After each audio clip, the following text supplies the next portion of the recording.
पती गमावल्यावर एका स्त्रीचं संपूर्ण आयुष्य अंधारात जातं. डोक्यावरचं छत्र हरवतं आणि पोटातील बाळाचं भविष्यही अनिश्चित होतं.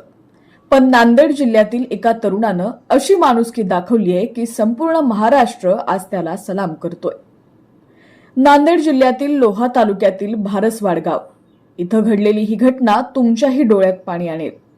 अवघ्या 7 महिन्यांपूर्वी संतोष धनुरे यांचा विवाह शीतल सोबत झाला. सुखाचा संसार नुकताच सुरू झाला होता, पण नियतीला काही वेगळंच मंजूर होतं. काही दिवसांपूर्वी झालेल्या भीषण अपघातात संतोष याचा मृत्यू झाला आणि शीतलचं आयुष्य एका क्षणात उद्ध्वस्त झालं. ती 3 महिन्यांची गर्भवती होती. एकीकडे पतीचा मृत्यू आणि दुसरीकडे पोटात वाढणारं बाळ. शीतल समोर प्रश्न होता, आता पुढं काय? याच वेळी पुढे आला संतोषचा लहान भाऊ राजेश्वर धनुरे.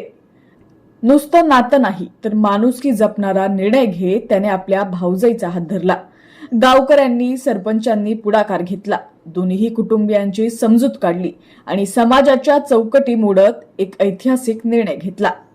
राजेश्वर आणि शीतलचा विवाह मोठ्या थाटामाटात लावून देण्यात आला. संपूर्ण गावाने लग्नाचा खर्च उचलला. गाव जेवण देण्यात आलं. राजेश्वरने फक्त विवाह केला नाही तर एका आईला आधार दिला आणि अजून जन्माला न आलेल्या बाळाला वडिलांचं नाव आणि प्रेम दिलं. आजच्या या स्वार्थी जगात अशी माणुसकी क्वचितच पाहायला मिळते. भारसवाडा गावाने आणि धानुरे कुटुंबाने दाखवलेला हा आदर्श समाजातील जुन्या प्रथांना छेद देणारा ठरत आहे.